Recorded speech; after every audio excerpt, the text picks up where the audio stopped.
বলে আল্লাহ নবী কাঁদতে থাকবেন। আল্লাহ পাক ডাক দিয়ে বলবেন, হাবিব আর কাঁদতে হবে না, মাথা তুলুন। মাথা তুলুন, আর কাঁদতে হবে না। আল্লাহ নবী মাথা তোলে না। একদিন চলে গেল, পার হয়ে গেল একদিন। দ্বিতীয় দিন আল্লাহ বললেন, হাবিব মাথা তুলেন। দ্বিতীয় দিন আল্লাহ নবী মাথা উঠাইলেন না। তৃতীয় দিন আবার বললেন, হাবিব আমার মাথা তুলেন। আপনার জীবনে তো কোনো গুনাহ নাই, আপনার মাথা তোলেন, আজকে যা ফরিয়াদ করবেন তাই গ্রহণ করা হবে। আল্লাহ নবী তাও মাথা তুললেন না। এইভাবে 4 দিন গেল, 5 দিন গেল, 6 দিন গেল।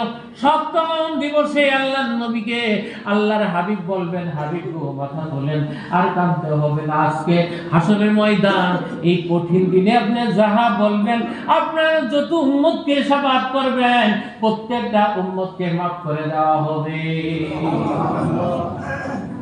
যত বলবেন তত মাফ, যত বলবেন তত, যাদের কি জান্নাতে নেবেন, আমার কোনো বাধা থাকবেন না। আল্লাহর নবী তখন মাথা উঠাইলেন। জোরে কোন আল্লাহু আকবার। আল্লাহর নবী আমার জন্য আপনার জন্য পেরেশান, আমার জন্য আপনার জন্য কাঁদে, আর আমরা নবীজির কথাগুলি পালন করতে পারি না। আমার জন্য কাঁদা কি দরকার আছে? আপনি আমার এত কিছু করেন, আমি আপনার জন্য কিছুই করতে পারলাম না, তাহলে আমি কি আশা করতে পারি যে শাফাআত ওই দিন আমার নসিব হবে? আল্লাহ নবী লক্ষ্য করবেন আমার উম্মত কারে কর?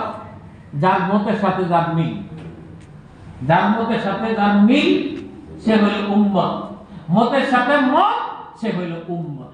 আল্লাহ নবীর যেই মত আমার হইল সেই মত, আমি হইলাম উম্মত। আর আল্লাহ নবীর একমত আপনার একমত, আপনি উম্মত হতে পারেন নাই।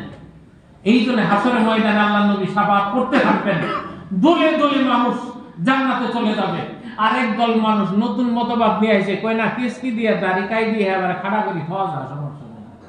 আচ্ছা থাও, নিজেই মত বানাইছে, নিজে নতুন করে একটা মত বানাইছে, আবার মুসেরে এইখানে থুই আবার এনে বাগায় উপর দিয়ে দিছে, আবার মত বানাইছে, না না টুপি আর লাগবে না, টুপি আর লাগে না, টুপির গুরুত্ব শেষ করে দিয়েছে।